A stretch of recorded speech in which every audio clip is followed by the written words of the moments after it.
간절하게 윤석열이 싫고 저 사람을 당장 대통령직에서 끌어내리고 싶은 사람들 그 마음이 얼마나 안쓰러워요. 그 마음을 착취해가지고 조금만 기다려봐라. 5월 안에 내가 끌어내린다. 뭘로?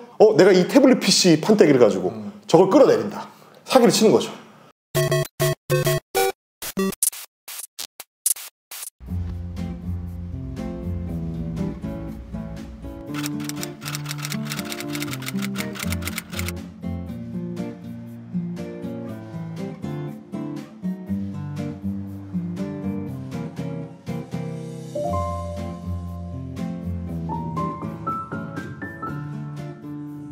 네, 오늘 정치오락실 진짜 요즘 가장 핫한 분을 또 모시게 됐는데요. 바로 헬마우스 형님 모셨습니다. 박수.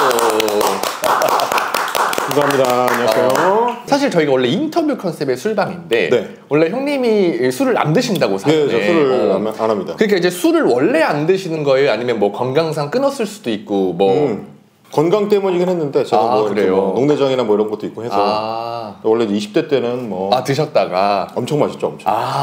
대학 다닐 때는 뭐 신촌에서 이제 2-3시 전에는 파한 적이 없었으니까 항상. 그럼 새벽에 첫 차까지. 그쵸. 이제 보통 저희는 이제 한 4시쯤 되면 이제 한 3차 정도 되니까 그거 끝나고 나면 이제 덕산 사우나라고 그 신촌역 옆에 이제 사우나가 있어요. 24시간. 거기서 자고 거기서 이제 힐링한 다음에 그 여관 RPG 게임에서 이제 여관처럼 아침에 이제 학교 가고 이제 이런 식으로 살았었던 시절이 또 있었죠. 그러니까 그때 술을 많이 드셨는데 요즘은 이제 20대, 건강상 관리로. 요즘은 이제 안 마십니다. 근데 그렇구나. 사실 헬마 형님이 요즘 가장 핫한 인물 중에 저는 원탑이다. 그러니까 이게 뭐냐면 웬만한 총선 출마자들 모두 핫한 인물이다. 무슨 기준으로 그걸? 그러니까 언급이 많이 되고 이슈가 많이 되고 사람들이 이제 헬마 대단하다 막 요런. 그러니까 싸워서 그런 거예요, 사람들. 그러니까 그 이유가 형님 스스로 한번 생각해 보신 적 있어요? 내가 왜 이렇게 요즘 핫할까? 그러니까 동네 싸움꾼이 됐다 이런 거 아닙니까? 그러니까 동네 싸움꾼. 이번 주에는 또 누구랑 싸우나? 헬마가 누구 때리나? 그렇죠. 뭐 지난 주에는 변희재랑 싸우더니 뭐 이번 주에는 왜 최강욱이랑 붙었냐? 뭐 이런 거 아닙니까? 결국에는. 맞아요. 뭐 그런 문제가 아닐까. 이게 사실 변희재 씨와의 썰전이 최근 이거 화제가 됐어요.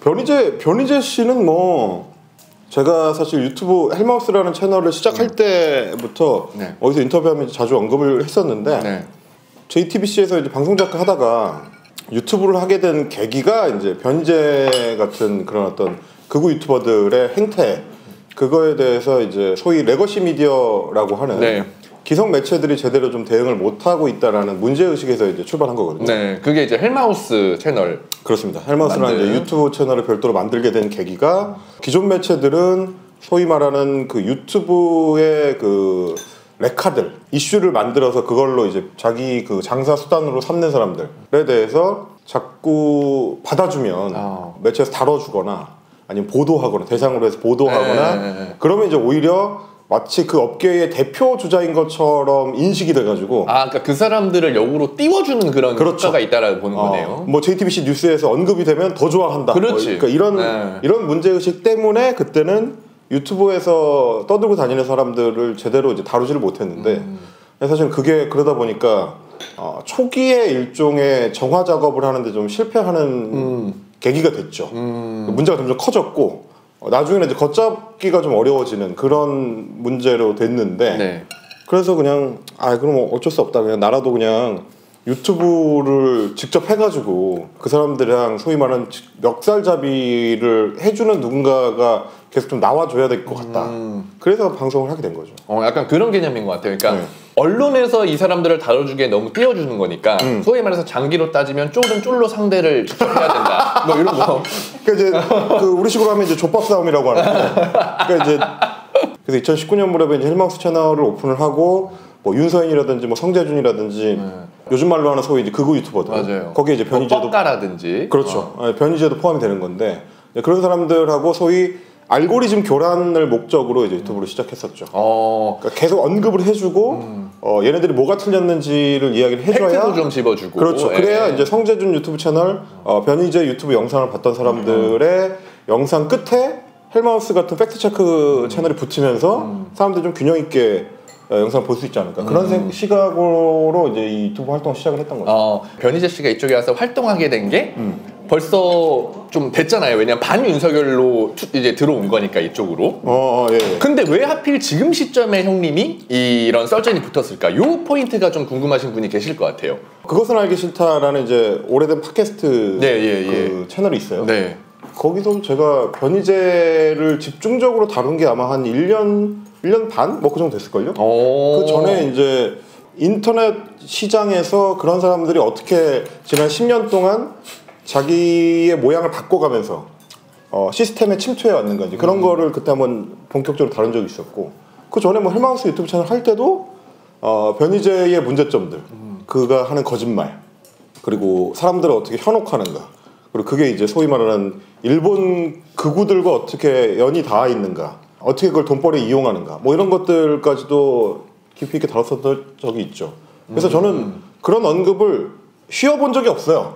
누가 변희재에 대해서 물어본 적이 없을 뿐이지. 뭐 그건 뭐 이거 뭐 이제 와서 무슨 말이냐라는 거는 제가 이제 다른 분들한테 얘기하고 싶은 거죠. 이제 와서 무슨 소리냐? 이제 와서 뭐 하고 있었냐? 지난 2년 동안은 뭐 하고 있었냐? 그 사람들이야말로 변희재가 어떤 사람인지 몰랐냐? 다 알았지 않았냐? 그리고 지금 변희재가 하고 있는 짓이 뭔지도 사실 다 알았지 않느냐? 이런 얘기죠. 어떤 사기를 치고 있는 건지를 몰랐으면 그냥 바보인 거고. 알면서도 그냥 같이 이제 이걸 작업을 하고 있는 거라 그러면 그건 진짜 나쁜 거고. 저는 뭐 그런 생각을 하고요. 물론 뭐 이제 시청자분들은 예, 그래서 몰라요. 그러니까 그 시청자분들의 입장은 좀 다를 것 같다고 보는 게 그러니까 사실 알 수가 없는 거. 그러니까 어느 단계의 시사에 관심을 가지고 시사 프로그램들을 본격적으로 보기 시작했는가가 시청자마다 다 다르고 시청자들은 워낙 바쁜 사람들, 현대인들 다 바쁘잖아요. 한국 사람도 바쁘고 일도 많고 그 중간중간에 정치에 관심을 놓지 않기 위해서 유튜브 채널을 보는 사람들이나 혹은 재밌자고 뭐 이런 유튜브 채널을 보는 사람들은 잘 모릅니다. 근데 그 사람들한테 그래서 필터링을 잘 해서 정보 전달해야 되는 어떤 의무가 이런 방송 제작하는 사람들한테 있는 거죠. 근데 그거를 방기하고 변희재가 지금 무슨 말을 하는지를 제대로 안 살펴보고 그대로 방송하는 사람들 그거 결국 제작진이거든요. 거기에 참여하는 사람들 거기에 이제 방송하면서도 그걸 눈 감고 모르거나 모르는 척하거나 뭐 이런 사람들은 좀 사실 저는 이제 반성이 좀 필요하다. 왜 방송을 만드는가 같은 거에 대한 고민이 좀 필요하다 뭐 그런 생각을 합니다. 그러니까 제가 들어보니까 헬마 형님께서 어쨌든 이 바닥에서 방송을 많이 하시잖아요. 네네. 그러면 어쩌다 한 번은 변희재 씨와 뭐 같은 방송을 제안받는다거나 뭐 그런 적도 있어서 좀 난감했을 것 같아요. 저는 엄청 많이 받았어요. 실제로 많이 받았어요? 엄청 많이 받았어요. 그래서 저는 이제 거절할 때마다 내가 왜 거절하는지를 다 설명했습니다. 이유를 이런 문제, 그러니까 변희재는 이런 문제가 있는 사람이고 그 부분에 대해서 제대로 된 반성이나 사과를 한 적이 없는 사람이기 때문에 그 태도를 여전히 가지고 지금 방송하는 사람이다. 이런 이제 부도덕하고 비윤리적인 태도로 방송을 하는 사람하고는 방송을 같이 하는 게 말이 안 된다. 뭐 저는 항상 그 설명을 했었죠. 굉장히 상세하게 설명드렸어요. 근데 일단 어쨌든 변희재 씨 입장에서도 그 예를 들어서 대표적으로 이제 헬마 형님이 언급하셨던 세월호 앞에 폭식투쟁 이런 것들은 사실 있는 팩트들이기 때문에 어떻게 막 덮을 수는 없는 거잖아요. 그렇죠. 근데 이쪽에서 활동하려면 그분도 그거에 대한 해명을 하고 이쪽 진영에 들어왔을 거 아니에요. 그런 과정에 대해서 어떤 좀 문제는 없었을까요? 그러니까 제가 이제 2019년에 헬마우스 유튜브 채널을 할 때부터 꾸준히 우리 유튜브 시청자들한테 얘기해왔던 게 사기치는 사람들은 자꾸 뭘 얘기하는지에만 집중을 시키려고 하는데 사실은 뭘 얘기하지 않는지를 더 잘 봐야 돼요. 폭식투쟁에 대해서 자꾸 뭘 부각시켜서 이야기하려고 하냐면 정청래 의원이 그때 뭐 무슨 소위 정치적인 목적을 가지고 정치쟁이들이랑 같이 그걸 이용을 한 거지. 그러니까 나는 그걸 이제 혼내려고 그걸 비판하려고 뭐 좀 그 비스무리한 뭔가를 했지만 폭식투쟁을 해가지고 이제 유가족들을 뭐 어떻게 하진 않았다.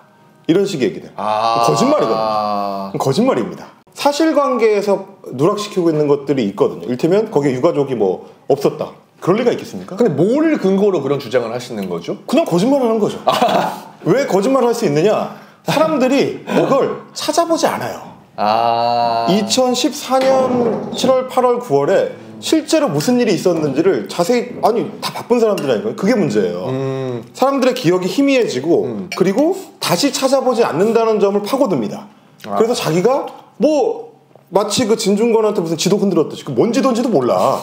그 현장에서 그렇게 흔들면 그걸 누가 합니까? 네. 뭐 이렇게 흔드는데 뭐 보여달라고 할 거야. 맞아요. 뭐라고 할 거야. 그러니까 그걸 그냥 넘어가거든요. 똑같은 거죠. 내가 뭐 2014년에 어쩌고저쩌고 지 입맛에 맞는 식으로 재가공한 뭔가를 방송에 떠듭니다. 그러면 그 현장에 있었던 사람들이 그걸 팩트 체크할 것도 아니고 네. 당장 이제 같이 패널로 출연했는데 아니 무슨 소리예요? 그거 아니잖아. 그렇죠. 거기서 방송에서 누가 얘기를 해? 못해요. 네. 엄밀하게. 그리고 그 자리에 앉아있는 다른 패널들도 잘 모릅니다. 인간의 기억이라는 게 굉장히 나약하기 때문에 네. 그때 취재를 했었던 저도 아주 디테일한 면들은 사실 잘 기억이 안 나죠. 다시 찾아봐야 알지. 그렇죠. 어렴풋하게는 뭔지 상이 남아있지만 그때 이름이 뭔지 거기 뭐 나왔었던 사람들 숫자가 몇 명인지 이런 거 잘 모르잖아. 네. 날짜가 정확하게 몇 월 며칠인지 찾아봐야 돼요. 안 찾아봐. 그걸 안 찾아볼 거라는 걸 아는 거죠. 그걸 노리는 게 사기꾼들의 전형입니다. 그래서 저는 어차피 이런 방송을 해온 사람이기 때문에 네. 찾아봐요. 내 기억이 맞는지. 팩트 체크. 맞아. 당연히 맞죠. 그거는 그 사실관계는 2014년 그 시간에 그대로 멈춰 있으니까 네. 찾아보면 나오거든요. 온갖 기사들, 지가 했던 발언들, 영상들 일부는 지워지고 일부는 없어지고 있지만 네. 흔적들이 여전히 남아있기 때문에 네. 찾아보면 나와요. 근데 이 폭식투쟁이라는 사건의 본질은 뭐냐면 세월호 유가족들을 뭔가 다른 목적이 있었던 사람들이 그 중에 섞여 있다. 선한 유가족이 있어. 네. 몇 명인지 뭐 이런 거는 중요하지 네, 않고요. 네. 선한 유가족과 정치적 유가족. 이용해 먹으려는 뭐 이득을 목적으로 하는 유가족이 따로 있고 그런 다음에 여기에 붙어서 또 이 사람들을 정치적으로 이용해 먹으려고 하는 정치쟁이들이 있다. 네. 나는 여기를 공격했다. 넓게 보면 이렇게 유가족 중에 불순한 유가족까지 포함될 수 있는데 그 사람들은 나쁜 목적이 있으니까 유탄을 맞을 수도 있다. 이런 이미지를 주는 거죠. 그러면은 듣는 지지자분들의 입장에서는 그게 교묘하게 설득이 또 되는 그렇죠. 거구나. 왜냐면 변희재가 하고 있는 대표적인 거짓말, 태블릿 PC를 통해서 뭐 윤석열을 끌어내릴 수 있다라는 그 거짓말을 믿고 싶은 사람들이 너무 많거든요. 맞아요. 그러니까 저도 그랬을 것 같은 게 어쨌든 반 윤석열에 대한 우리 그렇죠. 지지자들의 정서가 강하니까 일단 윤석열을 깐다고 하면 그거에 대해서 약간 좀 거부 반응보다는 어쨌든 아군이 한 명 더 생긴다 뭐 이런 느낌으로 또 받아주시는 분들도 있을 그 것 이제 같고. 전형적으로 간절한 사람들을 이용해 먹는 어떤 사기꾼 행태의 대표 케이스입니다. 그러니까 그런 사기를 치는 사람들 항상 똑같아요. 간절한 사람한테 사기를 쳐요. 예를 들면 건강이 간절한 70대 80대 시골 할아버지 할머니들한테 옥장밥 하는 거거든요. 그 사람들의 그 심리를 건드려가지고 아니면 뭐 자식들 잘 되라고 정말 자식을 위해서 뭔가에 속는 할아버지들 그런 사람들한테 속이는 그러니까 이 사람들은 간절하기 때문에 맞아요. 뭐라도 믿고 싶은데 그거를 그럴듯하게 해가지고 이것만 믿으면 된다. 이것만 내가 시키는 대로 하면 님이 원하는 그거를 가질 수 있다. 윤석열을 끌어내릴 수 있다. 어떻게? 뭘로? 무슨 근거로? 당연히 거짓말이죠. 안 됩니다. 그러니까 자신을 띄우려는 그런. 그렇죠. 자기 장사예요 결국은. 그래서 사실 이 헬마 형님과 이 변희재 씨와의 그 썰전이 굉장히 또 화제가 많이 됐었고 그리고 저도 이제 그 영상을 저도 이제 사장 남청동 구독자니까 자주 챙겨 보는데. 근데 이제 저는 기본적으로 썰전이라거나 논쟁이라거나 이렇게 보지 않습니다. 저는 변희재 같은 인간들하고 논쟁을 하지 않아요. 왜냐면 논쟁은 자기가 말하고 있는 내용을 책임지려고 하는 책임성을 가진 사람들 그리고 자기가 말하는 거에 대해서 지적인 정직성을 최소한 가지려고 노력하는 사람들한테 허락되는 게 공론장 안에 들어와서 논쟁할 수 있는 자격이거든요. 근데 변희재 같은 사람들, 뭐 윤서인 같은 사람들, 성재준 같은 사람들은 공론장에 올라올 자격이 없는 사람들이에요. 자기가 한 말에 책임지지 않고 자기가 하는 말에 대해서 이 근거를 명확하게 보강하려고 하는 지적 성실성이 없어요. 그런 부분에서의 썰전은 그렇죠. 아니다. 그냥 뭐 사적으로 야불이나 떨고 그냥 술이나 마시며 놀고 이런 건 상관이 없어. 근데 공적인 토론장에 올라오려면 자기가 하는 행동에 대해서 자기가 하는 말에 대해서 지적 책임성과 성실성을 갖춘 사람만 해야 되는 거거든요. 자격이라고 하는 건 그게 기본 자격이죠. 그래야 이 위에 링 위에 올라올 자격이 있는 거야. 이 사람들 올라올 자격이 없어요. 그러니까 논쟁을 받아줄 필요가 없는 거죠. 이거 논쟁이 아니고 무슨 거짓말을 하고 있는지를 밝혀주는 것일 뿐입니다. 링 위에는 저 같은 사람만 올라가는 거고 저런 애들은 올라올 자격이 애초에 없어요. 왜냐면 잘 보시면 무슨 거짓말하다 걸려요. 그러면 이상하게 말을 돌려가지고 옆으로 옮겨갑니다. 그게 또 거짓말이 걸려. 그럼 옆으로 옮겨가요. 자기가 했던 거짓말이 들킨 거에 대해서 뭐 사과를 하거나 인정을 하거나 이걸 어떻게 고치겠다거나 이런 게 없습니다. 네. 지적인 어떤 성실성이나 책임감이 없는 사람들이죠. 네. 그런 사람들한테 카메라를 주고 마이크를 주면 이게 다 우리 사회를 오염시키는 요소가 되는 거예요. 이런 사람들은 자격을 안 줘야 되는 거예요. 명확하게 정리를 딱 해주셨네. 저는 그래서 그 사람들하고 논쟁하지 않습니다. 그냥 깨 부수는 거죠. 과거에 헬마우스가 했듯이 헬마우스 복귀. 그건 명확합니다. 예.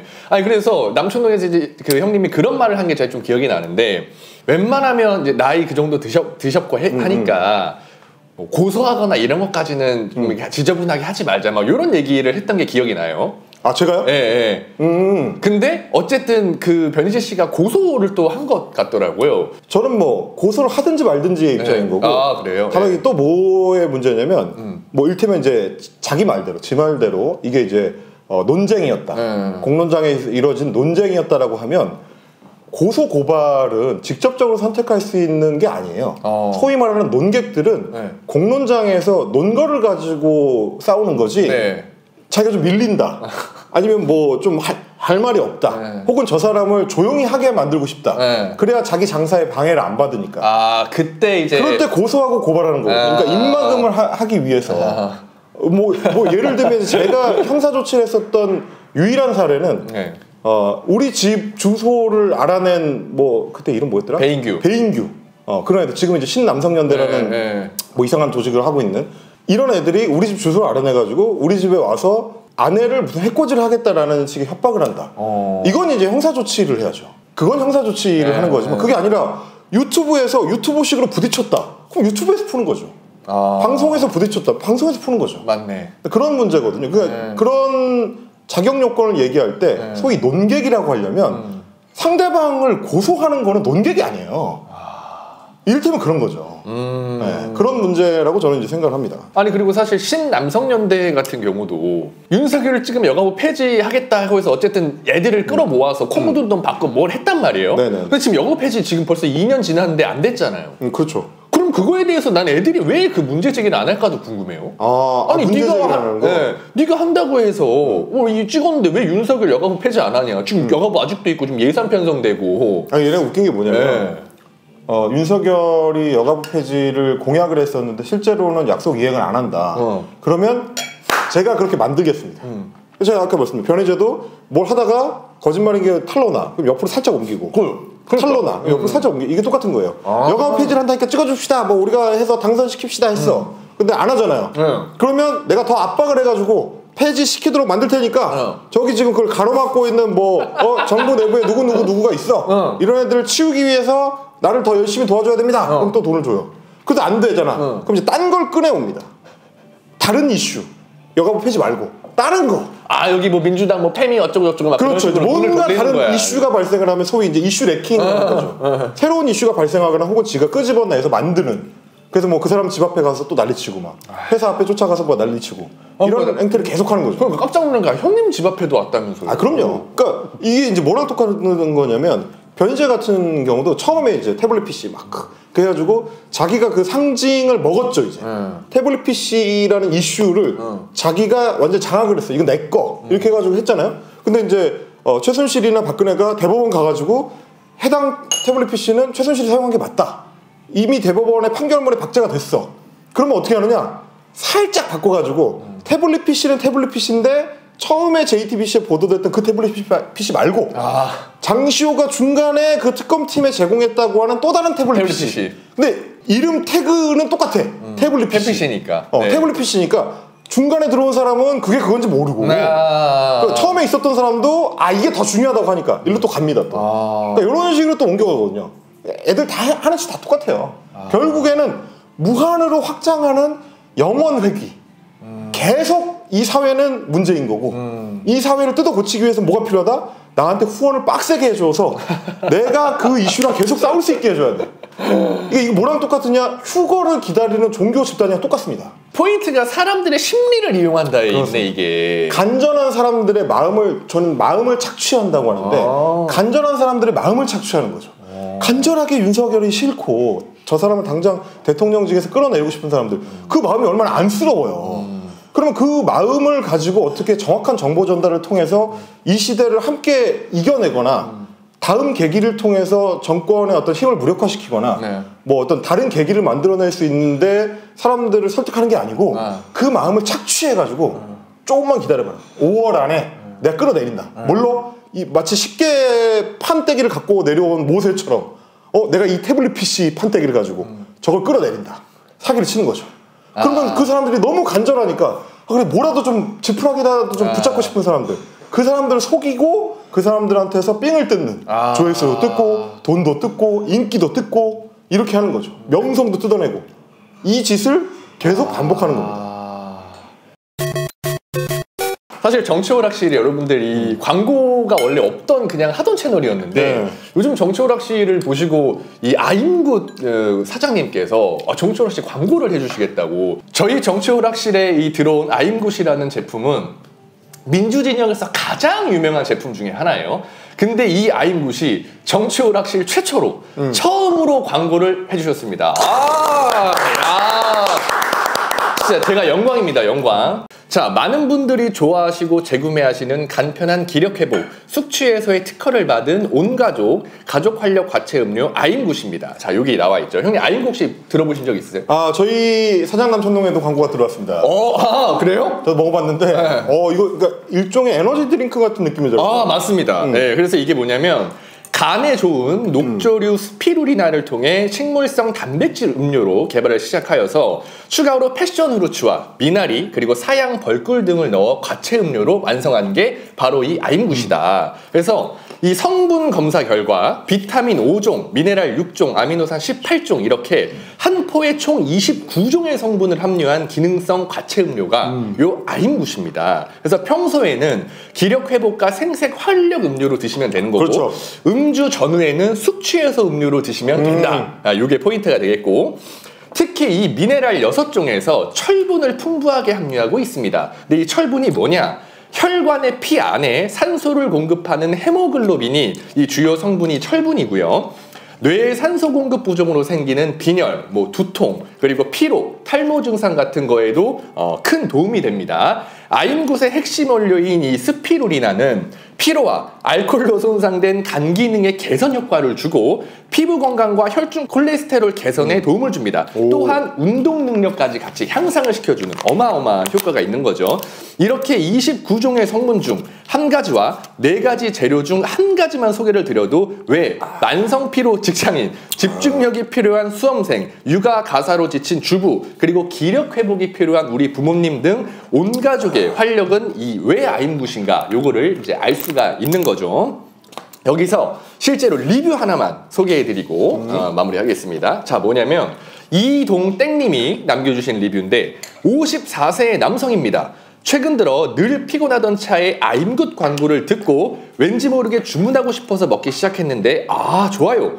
다음 구매 때 좀 많이 주문해서 친형한테도 보내주고 싶네요. 망설이는 분이 계시다면 망설이지 마시라고 말씀드리고 싶습니다. 그러니까 한번 먹어보고 너무 좋아서 주변에 추천을 해주신다는 그런 분이 있고요. 하나 더 읽어드리면 노태땡땡땡님 아임굿을 알고 나서는 꾸준히 쟁여두고 먹고 있어요. 처음에는 지인들과 나누기도 했는데 지금은 아까워서 소개만 해주고 있네요. 저는 술 먹은 후 한 포, 아침에 한 포 이렇게 먹고 있는데 확실히 효과가 있어요. 술을 떠나서 영양제 먹는다고 생각하고 꾸준히 구매하려고요. 자, 이 리뷰의 포인트들이 뭐냐면 한 번 산 사람들은 무조건 계속 산다. 재구매율이 굉장히 높은 제품입니다, 여러분. 사장 남천동 같은 느낌이네요. 그렇죠.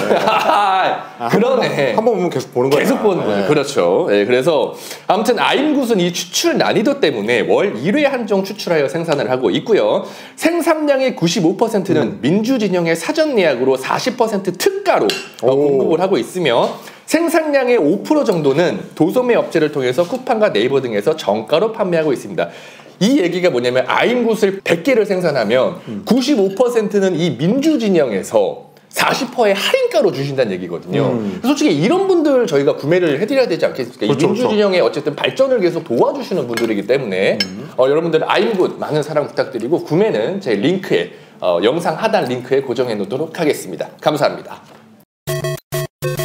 근데 혹시 형님도 민주당이나 또 이재명 대표한테 뭐 정책이나 이런 걸 제안했던 그런 비하인드 스토리가 좀 있을까요? 비밀입니다.